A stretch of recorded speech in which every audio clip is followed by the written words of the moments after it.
안녕하세요. 자동화 실무 제 47강입니다. 이번 47강에서는 PLC 신뢰성 향상 대책과 PLC 노이즈 대책 등에 대해서 학습해 보려고 합니다. PLC 시스템의 신뢰성 향상 대책을 위해서는 여러 가지 사항을 고려하셔야 돼요. 그 내용을 살펴보시면은 첫 번째, PLC 제조사의 신뢰성을 고려를 해야 됩니다. 아직도 국내에서 많은 외산 PLC가 사용되고 있는 이유가 바로 브랜드별로 품질의 차이가 있다, 그 얘기가 되겠죠. 두 번째로는 하드웨어의 신뢰성을 고려하셔야 된다라고 해요. PLC는 컴퓨터와 달리 각 기능을 모듈화를 시켜서 사용자가 설비에 적합한 모듈을 선택하도록 되어 있지 않습니까? 모듈마다 노이즈에 의한 신뢰성의 차이가 있습니다.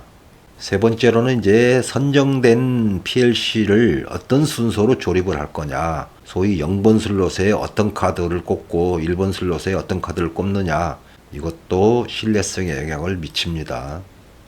네 번째로는 이제 조립된 PLC를 판넬 내부 어디에 둘 것이냐, 이것도 신뢰성에 영향을 미친다. 다섯 번째로는 배선 작업상의 신뢰성이에요. 배선은 한마디로 표현하면 이제 루트 배선이라고 합니다. 신호 성분이 다른 선은 혼재시키지 말아야 된다라고 하죠. 여섯 번째는 프로그램 설계상의 신뢰성입니다.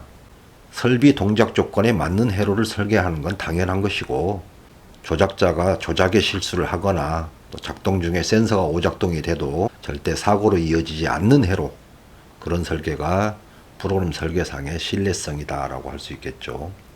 일곱 번째는 이제 사용자 측면에서 유지 보수상의 신뢰성입니다. 사용자는 항상 PLC 시스템의 일상 점검과 정기 점검을 실시해서 문제가 발생되기 전에 사전에 예방 조치를 하셔야 되겠죠. 그래서 이 7단계가 전체적으로 균형을 맞춰야 신뢰성이 확보되지, 제조사의 신뢰성이 높다라고 해서 전체의 신뢰성이 높아지는 건 아니다라고 합니다. 그래서 이제 세부적인 내용을 하나씩 살펴보도록 하겠습니다. 첫 번째, PLC 제조사의 신뢰성. 1981년도 삼성항공, 삼성테크인, 하나테크인으로 사명이 바뀌었는데, 국산 1호 PLC가 탄생하면서부터 90년대 중반까지는 10여 개 이상의 국산 PLC가 등장을 했었어요. 근데 품질 수준이 떨어지기 때문에 소비자들한테 애면당해서 많은 외산 PLC가 사용되고 있는 이유 중에 하나다라고 보시면 되겠죠. 그래서 2020년도에 우리나라에서는 약 30여 개 제조사의 PLC가 사용되고 있다라는 보고서가 있더라고요. 근데 그 중에 이제 국산 브랜드 PLC는 LS 산전, LS 일렉트릭으로 사명이 바뀌었죠. 그리고 사이먼, 이런 두 개 회사를 제외한 나머지 회사는 전부 외산 PLC다라고 보시면 됩니다. 그런데 사용자 편의성 측면에서는 국산 PLC가 가장 우수합니다. XG5000이라는 소프트웨어를 보시면은 모듈을 선정하면은 소비 전류도 다 계산을 해주고 어드레스도 자동으로 할당을 다 해서 표시해주죠. 또한 소프트웨어를 무료로 다운 설치가 가능하고 한글 버전이지 않습니까? 외국 PLC들은 대다수가 영문 버전이거나 일부 브랜드는 아직도 라이선스가 있어서 비싼 돈을 내야 소프트웨어를 사용할 수 있습니다. 그런 측면에서 국산 PLC가 편리하다라는 표현을 쓰죠. 과거 품질이 높다는 독일의 S사 PLC를 사용을 하다가 국산 PLC를 교체 사용하고 있는 일부 공기업에서도 전혀 차이점을 못 느끼고 있다라고 합니다. 이 부분은 이제 주관적인 내용이기 때문에 태클은 삼가하겠습니다. 가격 지수로 보면은 국산 PLC를 1이라고 했을 때 일산이 2에서 약 3.5의 가격 지수가 높고, 미국산은 3에서 5배예요. 그리고 독일산은 5배에서 7배라는 표현을 씁니다. 근데 이제 사람에 따라서는 7배의 가치가 과연 있냐, 그것도 한번 생각을 해봐야 되겠죠. 두 번째, 하드웨어의 신뢰성이에요. 하드웨어 선정 시는 물론 PLC 저해에 관한 모든 작업 시에는 항상 노이즈를 고려를 하셔야 됩니다. 그래서 하드웨어 선정 시도 노이즈를 고려한 선정을 하셔야 되는데, 살펴보겠습니다. 입력에서는 AC 입력 모듈보단 DC 입력 모듈이 여러 가지 면에서 우수하다라고 할 수 있죠. 첫 번째로는 DC 입력 모듈은 접점 입력 기기는 물론이거니와 무접점 출력의 각종 센서까지 접속 사용이 가능하죠. 접속할 수 있는 기기가 다양하다라고 할 수 있겠습니다. 두 번째로는 AC 입력 모듈보다 응답 속도가 10배 이상 빠릅니다. 세 번째로는 서지 노이즈나 고적파의 위험이 작죠. 그러나 DC용 모듈을 사용을 하시려면은 DC 전원 공급 장치가 필요합니다. 이때는 닛불의 영향을 받기 때문에 닛불 값이 양호한 DC 전원 공급 장치가 필요하고, 그래서 SMPS를 쓰시는 게 바람직하다. 국산 SMPS들은 닛불률이 1% 이하예요. 품질이 아주 우수하죠. 그 다음에 출력을 보겠습니다. 출력은 접점 출력, 소위 릴레이 출력보단 트랜지스터 출력 모듈이 노이즈 측면에서 안정적이다 할 수 있죠. 또한 내부 회로가 절연 형식이 비절연 형식보단 노이즈 측면에서 안정적이다. 이거는 이제 PLC 제조사가 이 출력 모듈의 노이즈 대책으로 절연 타입을 사용을 하고 있는 거죠.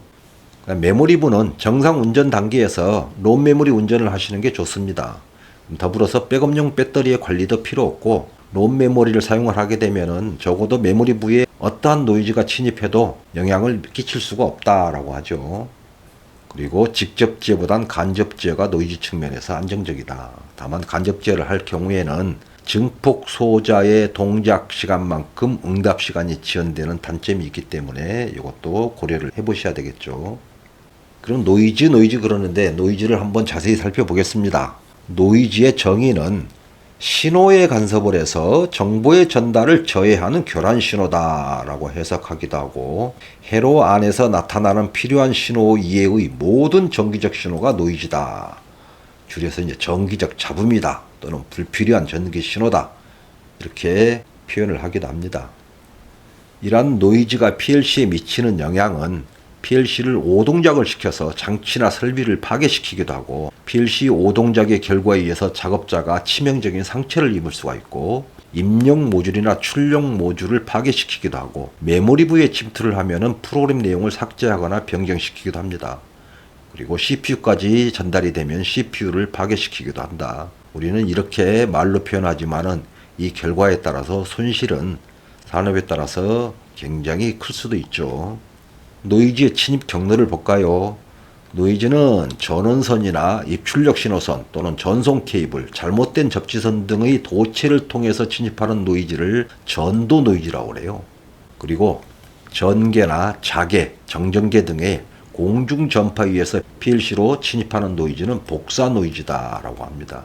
두 루트를 통해서 노이즈가 영향을 미친다라고 보시면 되겠고, 발생 원리별로 분류를 하면은 정전 결합 노이즈, 전자 유도 노이즈, 공동 임피던스에 의한 결합 노이즈, 복사 전자 노이즈, 접점 기기가 작동할 때 발생되는 서지 노이즈 및 방사 노이즈가 있고, 보회로 등의 병렬 회로를 통해서 발생되는 누설 전류 노이즈가 있고, 낙내로 침입하는 노이즈가 있고, 또 전동기나 인버터 등에서 발생하는 고주파 성분의 노이즈가 있습니다.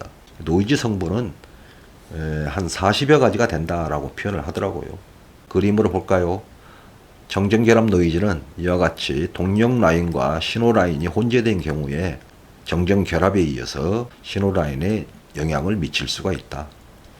전자 유도 노이즈는 동력선이나 동력 회로에서 자개가 형성되지 않습니까? 인접된 신호 라인에 루프의 기전력을 발생을 시킵니다. 방사 노이즈는 방송사의 주파수나 이동통신의 전자방사가 있겠고, 전자기기가 동작 시 발생되는 전자방사가 있겠고, 정전기의 방전 시 발생되는 방사성 전기가 있고, 전자기기의 과도 현상에 의해서 방사되는 노이즈가 있겠고, 또 용접기 등의 방전을 이용한 장치의 방사성 장애 등이 방사 노이즈다라고 합니다. 서지 노이즈를 보겠습니다. 서지는 접점 기기들이 오프에서 온으로 변화될 때 순간적으로 전압이나 전류가 상승되는데 이것을 서지 또는 임펄스라고 그래요. 가장 빈번하게 발생되며 그 결과로 오동작이나 소자 파괴 등의 치명적인 트러블을 야기시킨다. 교류의 경우에 사인파의 정상 파형은 이런데, 이 경우에 순간적인 임펄스가 상승을 했죠. 이런 경우를 서지 전압, 서지 전류 노이즈다라는 표현을 씁니다. 세 번째, 조립 순서상의 신뢰성을 살펴보겠습니다. 접점 출력보다 무접점 출력이 노이즈 영향이 적죠. 이거는 이제 인터페이스에 되는 기기 측면도 있지만은 접점 출력은 모듈 내에서도 서지 노이즈를 유발할 수 있다. 내부 회로가 비절연 타입보단 절연 타입이 노이즈 내력이 높다. 당연한 얘기죠. 또한 온 전압과 오프 전압의 차이가 큰 것일수록 노이즈에 강합니다. 그리고 입력 응답 시간이 긴 것일수록 노이즈에 강하다고 표현합니다. 서지 노이즈의 경우에는 순간적으로 발생이 되지만은 시간이 지나면 안정이 되지 않습니까? 그런 맥락이겠죠. 그래서 입출력 모듈의 배열은 노이즈가 적게 발생시키는 모듈은 CPU 가까이, 노이즈를 많이 발생시키는 모듈은 CPU 멀리 배정하는 걸 기본 원칙으로 한다. 그래서 그림으로 보시면은 CPU 다음에 0번 슬롯에 특수기능 입출력 모듈을 장착을 하는 게 좋고, 그 다음 디지털에서는 DC 입력 모듈, TR 출력 모듈, 드라이액 출력, AC 입력, 접점 출력 순서가 조립 순서상에서 노이즈를 고려한 조립 순서다라고 합니다. 다만 반드시 이렇게 하라는 얘기는 아닙니다. 이렇게 하면은 이제 전선의 인출 방향이 서로 꼬이기 때문에 배선상의 노이즈 대책을 위반을 해요. 종합적으로 고려를 해야 된다. 그 얘기죠. 네 번째, 판넬 내부 배치상의 신뢰성을 볼까요? 전자 접촉기나 배선용 차단기 등의 진동원과는 분리해서 장착하거나 별도의 판넬로 하는 게 가장 바람직하다라고 합니다. 고압 회로나 동력 회로와는 최소 200mm 이상 거리를 떼야 된다. 그래야 유도성 노이즈의 영향을 피할 수가 있다라고 하죠.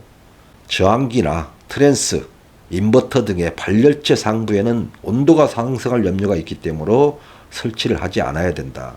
PLC의 냉각 방식은 자연 공냉식이에요. 소위 기판의 열을 이 케이스의 그 구멍 뚫린 부분으로 방출을 하기 때문에 하단에 강제 냉각 방식 기기가 있으면은 영향을 그대로 받겠죠. 그래서 PLC는 하단에 설치하는 게 바람직하다라고 합니다. 네 번째로는 아크를 발생시키는 전자 접촉기나 릴레이 등과는 가능한 분리시켜서 설치를 해야 된다. 그래야 방사 노이즈를 예방할 수 있죠.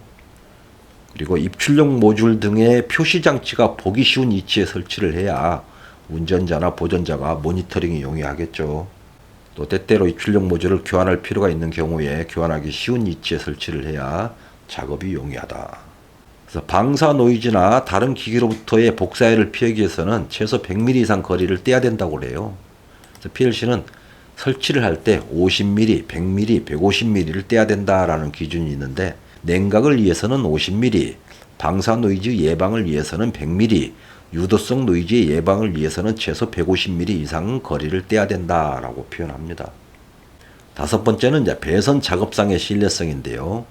배선의 기본 원칙은 루트 배선이다. 그룹별 배선을 해야 된다. 그 얘기입니다.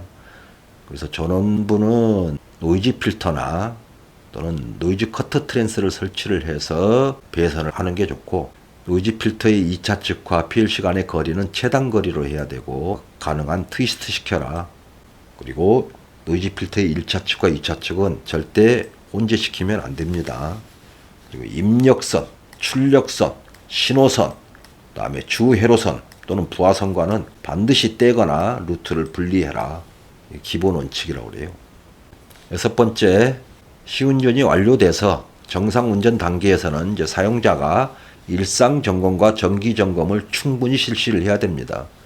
그래서 일상 점검은 기동 전, 기동 중, 기동 후 항상 육안으로 확인하는 사항이에요. 그래서 이러한 내용들은 PLC 제조사마다 매뉴얼 뒷부분에 점검 항목과 점검 내용, 그다음에 판정 기준, 조치 방법 이런 내용들이 상세히 설명이 되어 있기 때문에 회사마다 하나의 포맷을 만드셔서 점검을 하셔야 됩니다.